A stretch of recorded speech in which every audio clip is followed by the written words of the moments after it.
J'oublie un texte, c'est un texte qui parle du surpoids et de la manière dont les médecins culpabilisent parfois beaucoup les patients, et particulièrement les patientes, sur leur poids. D'accord?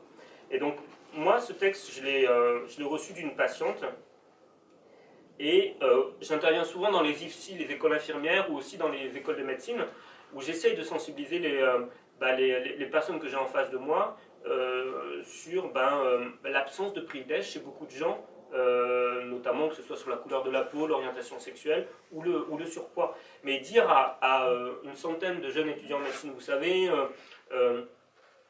quand une personne en surpoids vient pour une angine, lui parler en permanence de son surpoids, quand elle vient juste pour une grippe ou une angine, ça ne sert à rien. Elle le sait qu'elle est ronde, toute la société le dit en permanence, le lui dit, les regards des gens dans la rue le lui disent.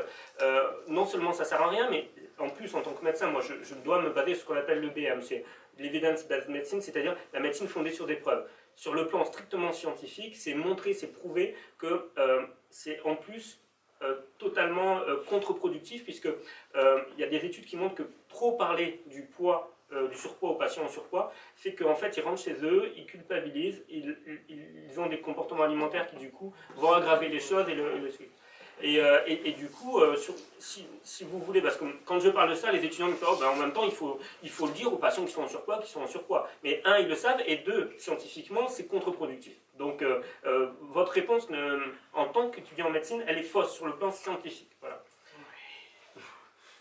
Et donc, on peut dire ça aux étudiants, mais ils n'entendent pas. Par contre, on peut leur lire le texte que je vais vous lire là, et ça, je vous assure que c'est beaucoup plus efficace.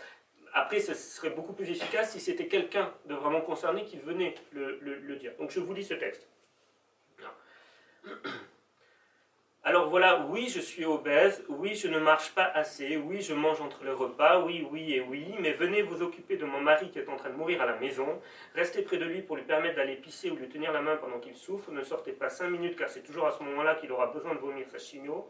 Remplacez l'infirmière, l'aide-soignante, le médecin, la secrétaire, l'ambulancier, l'auxiliaire de vie, la femme, la maîtresse. Levez-vous à 2 h du matin avec le sourire pour changer son lit et faire la lessive. Souriez et ne vous éloignez pas trop de lui car il a besoin de vous bien plus que j'ai besoin qu'on me rappelle que je ne marche pas assez, que je mange trop pour compenser, que je n'ai pas de vie pour qu'il puisse finir la sienne dans de bonnes conditions. Oui, je suis obèse et oui, je vous emmerde, messieurs les médecins, ceux qui se débarrassent du problème sur les aidants et qui après les culpabilisent, ceux qui refusent de comprendre que je choisirai toujours d'abord celui qui endure car je m'en fous de moi. Je m'en fous de moi si mon mari souffre et part loin de moi. Je m'en fous de moi car je serai seul loin de lui et ce n'est pas au médecin que je veux plaire. Voilà, Baptiste, ce que j'ai répondu à un cardiologue, à un néphrologue, à mon médecin généraliste et ils n'ont pas compris. Il y a 1 an, mon mari est parti et moi, oui, moi je viens de perdre 10 kilos et mon amour, c'est lourd l'amour. Patrice, rappelle-toi, il y a 33 ans demain que je t'ai dit je t'aime, il y a 32 ans hier que je t'ai dit je veux bien de ta femme, il y a 30 ans et 6 mois que tu m'as dit c'est une fille, il y a 15 mois après-demain que je t'ai dit au revoir et à bientôt. Patrice, je t'aime et je les emmerde, ces médecins qui ont essayé de te soigner et de me culpabiliser sans réussir ni l'un ni l'autre. Je t'aime.